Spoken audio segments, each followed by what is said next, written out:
Est-ce que tu connais cette expression qui dit aide-toi et le ciel t'aidera? En fait, souvent cette expression se transforme en si tu aides les autres, si tu aides les autres, on t'aidera. Et c'est le sujet sur lequel j'avais envie de te faire un petit partage.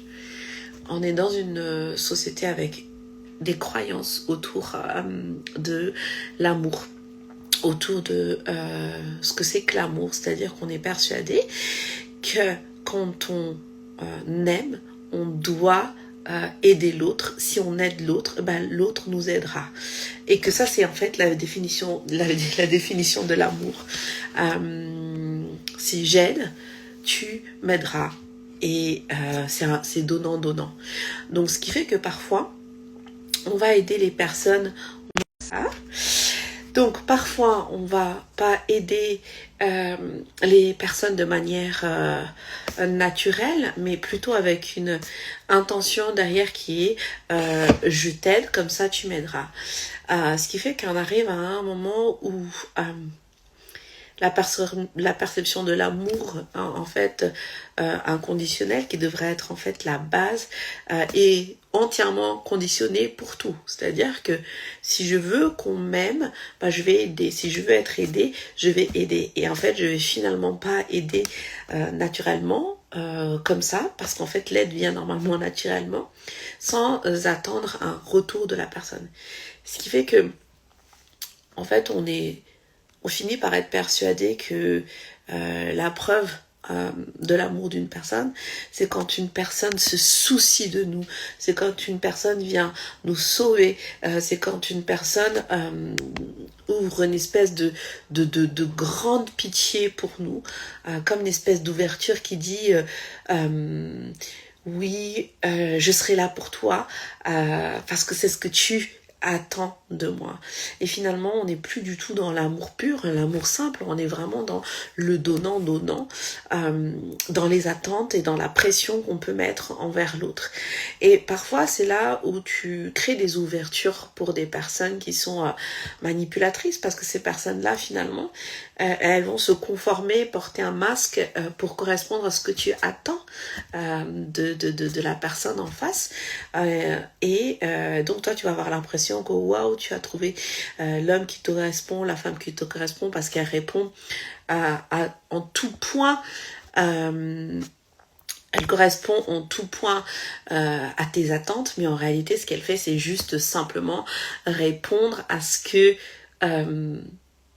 toi, tu vas émettre comme manque et comme vide. Donc, en vrai, il n'y a pas vraiment de sincérité derrière tout ça. Donc, mon message pour toi aujourd'hui, c'est de te dire, positionne-toi par rapport à l'amour. Ça veut dire quoi? Ça veut dire que si tu aimes une personne, libère-toi de cette attente que tu vas projeter sur l'autre personne.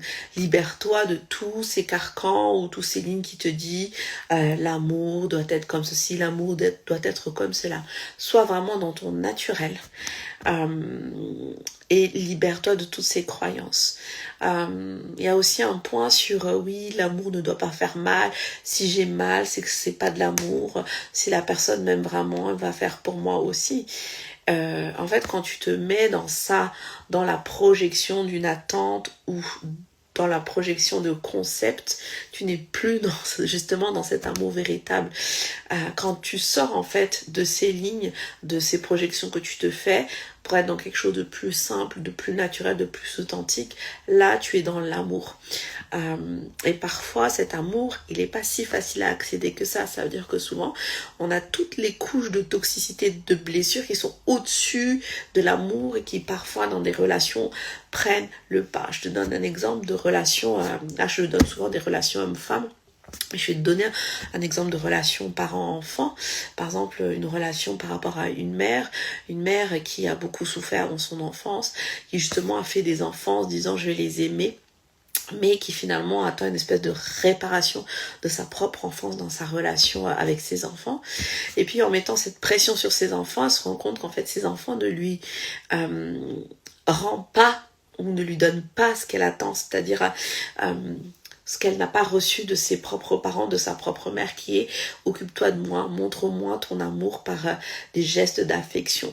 Et quand cette mère se rend compte que ses enfants sur qui elle comptait ne lui donnent pas ça, finalement c'est ces blessures qui vont prendre le pas et pas son véritable amour de mère, qui finalement le véritable amour de mère est là pour ne pas avoir d'attente ni de mettre de pression par rapport à ses enfants. Et ce qu'il y a, c'est que parfois cette toxicité, ces blessures prend le pas. La mère peut être dans des stratégies ou des scénarios de punition par rapport à ses enfants, d'abandon, de petites vengeances, etc. Parce qu'elle leur fait payer justement le fait qu'ils n'ont pas répondu à ses attentes, aux projections qu'elle a posées. Donc tu vois là, c'est un exemple que je te donne dans une relation par rapport à une mère, par exemple. Donc tu vois, au final, en fait, c'est toutes les relations amoureuses, parentales, ça peut être amical aussi. Tu peux avoir la même chose aussi dans les relations amicales. Donc, pour vraiment conclure cette vidéo, l'idée c'est que toi tu te poses des questions sur toi déjà, avant tout, ta propre responsabilité dans une relation et te libérer des attentes que tu mets sur l'autre. Ça va te permettre toi aussi de ne pas mettre, de ne pas être entre guillemets sous la coupe d'un ou une manipulatrice qui en fait rentrerait dans les failles de tes blessures, de prendre les responsabilités de ce qui t'incombe et puis de te positionner réellement en accédant à l'amour véritable, à la base d'authenticité. Voilà mon partage pour toi. N'hésite pas à réagir sur cette vidéo. Je te fais des gros bisous. Ciao!